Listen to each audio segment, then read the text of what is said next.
Assalamualaikum warahmatullahi wabarakatuh. Jadi di kesempatan kali ini saya akan memberikan informasi ke kalian ya, khususnya teman-teman YouTuber yang dalam pembuatan video YouTube-nya menggunakan aplikasi text to speech atau yang biasa kita dengar dengan aplikasi suara narasi Google.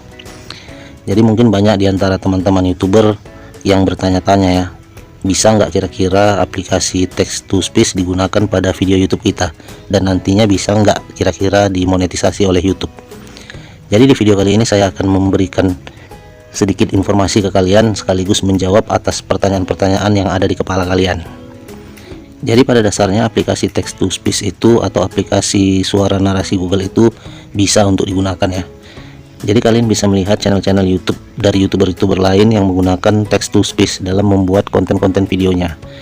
Jadi banyak juga ya YouTuber-YouTuber yang biasanya itu dengan nice berita ya. Jadi mereka menggunakan aplikasi text to speech dalam pembuatan video YouTube-nya. Jadi banyak alasan mereka untuk menggunakan aplikasi text to speech ini dalam membuat konten-konten video YouTube-nya. Mungkin saja mereka kurang pede untuk berbicara atau merasa gagu kalau berbicara langsung, atau bisa juga karena lingkungan sekitar ya, ataupun tempat dia nge-YouTube ya. Jadi biasanya kalau kita tinggal di pemukiman padat penduduk itu biasanya kan sedikit ramai ya. Jadi banyak suara-suara yang ditangkap oleh mikrofon handphone kita dari luar sana. Jadi bisa itu suara-suara keributan dari tetangga, suara-suara keributan dari anak-anak yang sedang bermain, atau bahkan suara-suara dari hewan peliharaan tetangga ya, seperti ayam, koko ayam, ataupun suara-suara lainnya.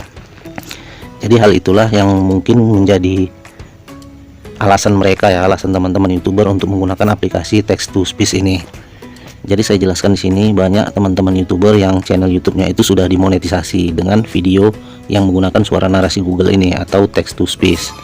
Jadi tidak ada alasan kalau channel ataupun video YouTube yang menggunakan aplikasi text to speech ini tidak bisa dimonetisasi ya.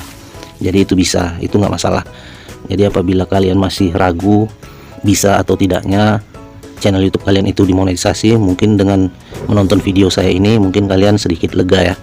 Jadi di video saya sebelumnya pun saya menggunakan aplikasi text to speech dalam membuat konten video saya. Jadi saya sengaja yang menggunakan aplikasi text to speech sebagai contoh juga ya ke kalian ya, untuk membuktikan ke kalian bahwasannya video dengan menggunakan aplikasi text to speech itu tidak ada masalah ya, bisa saja dimonetisasi. Dan kalian juga nanti bisa mencari-cari channel dari teman-teman YouTuber lain yang menggunakan aplikasi text to speech atau aplikasi narasi Google ini, dan kalian bisa melihat channel YouTube-nya apakah dimonetisasi atau tidak, apakah ada iklannya atau tidak. Jadi saya juga sudah pernah ya beberapa kali melihat channel YouTube mungkin secara tidak sengaja ya. Jadi channel YouTube-nya itu menggunakan suara narasi Google atau text to speech, dan pada videonya itu terdapat iklan. Jadi di situ bisa kita simpulkan bahwasannya channel dengan menggunakan aplikasi text to speech itu tidak ada masalah ya. Jadi apabila kalian nantinya mengajukan monetisasi terhadap channel YouTube kalian dan ditolak oleh pihak YouTube, jadi itu bukan serta-merta karena kalian menggunakan aplikasi text to speech ya, atau aplikasi suara narasi Google ini. Jadi kalian jangan menganggap itu karena kalian menggunakan aplikasi text to speech. Jadi bisa saja karena hal-hal lain ya. Contohnya mungkin kalian menggunakan musik yang mengandung klaim hak cipta, atau mungkin kalian melakukan re-upload terhadap video atau mengambil video orang lain. Itu bisa saja terjadi ya. Jadi jangan kalian menganggap karena channel YouTube kalian itu menggunakan aplikasi text to speech dan kalian mengajukannya ke YouTube untuk dimonetisasi dan pengajuan kalian itu ditolak, jangan kalian mengira bahwasannya itu dikarenakan kalian menggunakan aplikasi text to speech tersebut. Jadi bukan berarti karena masalah itu ya. Jadi hal itu mungkin wajar ya jika kalian berpikiran karena hal tersebut ya. Mungkin karena rasa ketakutan kalian atau rasa keraguan-raguan kalian akan aplikasi text to speech, bisa atau tidaknya aplikasi text to speech dimonetisasi oleh YouTube. Jadi mungkin karena hal-hal tersebutlah, keraguan-keraguan kalian itulah yang membuat kalian menganggap channel kalian itu tidak dimonetisasi karena aplikasi text to speech tersebut. Jadi di sini ada beberapa tips yang mungkin bisa kalian ikuti ya dalam menggunakan aplikasi text to speech ini. Jadi hal yang pertama itu, apabila kalian mengambil narasi itu dari artikel atau mencomotnya dari artikel maka sebaiknya kalian jangan mengambil narasi dari artikel itu secara penuh ya, atau secara bulat-bulat. Jadi sebaiknya kalian harus adalah yang kalian tambahkan dengan kata-kata kalian sendiri. Jadi kalian bisa mengambil kata-katanya itu dari artikel-artikel berita, tapi jangan kalian gunakan semuanya. Jadi harus ada juga kata-kata yang kalian buat sendiri. Jadi seperti itu ya. Itu hal pertama yang harus kalian lakukan kalau kalian menggunakan aplikasi text to speech dalam membuat video YouTube.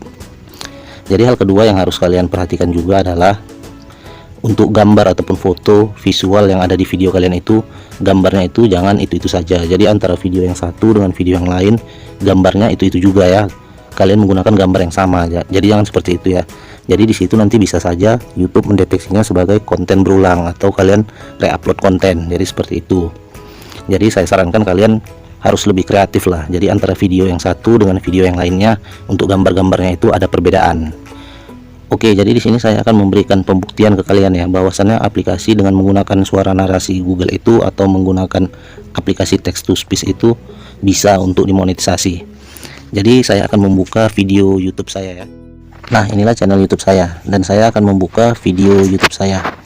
Jadi video saya yang terakhir sebelum video yang ini saya buat, saya membuat video YouTube dengan menggunakan suara narasi Google ataupun text to speech.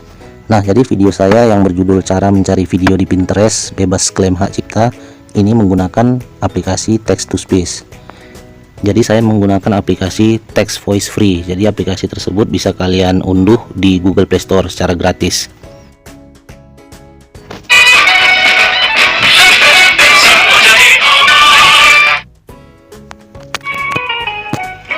Pada video kali ini saya akan menjelaskan ke kalian cara mencari foto dan video bebas hak cipta di Pinterest. Nah, jadi bisa kalian dengar kan?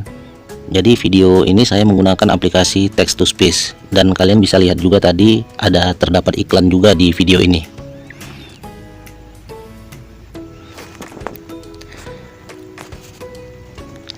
Kita akan percepat video ini sampai ke tengah ya, dan kalian akan bisa mendengarkan suara dari video ini di pertengahannya. Cipta video tersebut pada channel YouTube-nya, karena ada juga pemilik hak cipta yang memperbolehkan jika videonya diambil untuk digunakan. Tapi ada juga pemilik hak cipta atas sebuah video yang tidak mengizinkan jika videonya Nah, kemudian kita akan mempercepatnya sampai di akhir video ini. Jadi nanti kalian akan mendengar juga akhir dari video ini, apakah saya masih menggunakan aplikasi text to speech atau tidak. Komentar.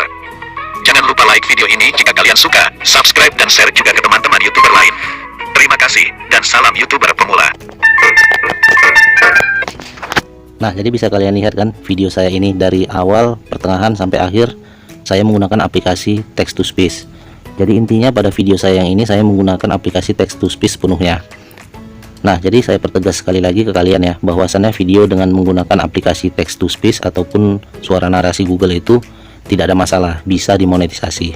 Sebenarnya hal ini sudah saya terangkan juga ya, sudah saya jelaskan juga pada video saya yang sebelumnya. Jadi di sini saya ingin memperjelas lagi bahwasannya jika kalian ingin menggunakan aplikasi text to speech dalam pembuatan video kalian, itu tidak masalah. Jadi kalian buanglah rasa keraguan-raguan kalian, rasa kekhawatiran kalian kalau nantinya aplikasi text to speech tidak bisa dimonetisasi oleh YouTube. Jadi hal itu tidak benar ya. Jadi bisa dimonetisasi. Tapi di sini saya tidak menyarankan jika kalian menggunakan suara narasi dari Google ya. Jadi di Google Translate itu ada suara Google-nya. Jadi saya tidak menyarankan kalian menggunakan suara Google-nya itu dari aplikasi Translate Google. Jadi pada channel saya ini ada beberapa juga ya yang saya gunakan aplikasi text to speech ini dalam pembuatan video YouTube saya. Jadi bukan video saya yang ini saja. Jadi di video-video saya sebelumnya ada beberapa video yang saya buat dengan menggunakan aplikasi text to speech. Jadi ada video saya juga yang menggunakan aplikasi text to speech sebelum saya dimonetisasi, sebelum channel saya ini dimonetisasi. Jadi jangan kalian menganggap kalau saya menggunakan aplikasi text to speech ini setelah channel YouTube saya dimonetisasi ya. Jadi sebelum channel YouTube saya dimonetisasi pun saya sudah menggunakan aplikasi text to speech ini pada beberapa video saya. Oke, mungkin itu aja sedikit informasi yang bisa saya berikan. Semoga dengan informasi yang saya berikan ini kalian bisa menjadi sedikit lega ya bagi teman-teman YouTuber yang dalam pembuatan konten videonya itu menggunakan aplikasi text to speech atau yang biasa disebut suara narasi Google. Apabila masih ada pertanyaan, silahkan tanyakan di kolom komentar ya. Apabila saya bisa jawab, saya akan bantu semaksimal mungkin, sebisa saya mungkin untuk menjawabnya. Jangan lupa di like, di share juga ke teman-teman YouTuber lain yang menggunakan aplikasi Text to Speech dalam pembuatan videonya, dan di subscribe juga ya. Akhir kata, wabillahi taufiq walhidayah. Wassalamualaikum warahmatullahi wabarakatuh. Salam YouTuber pemula.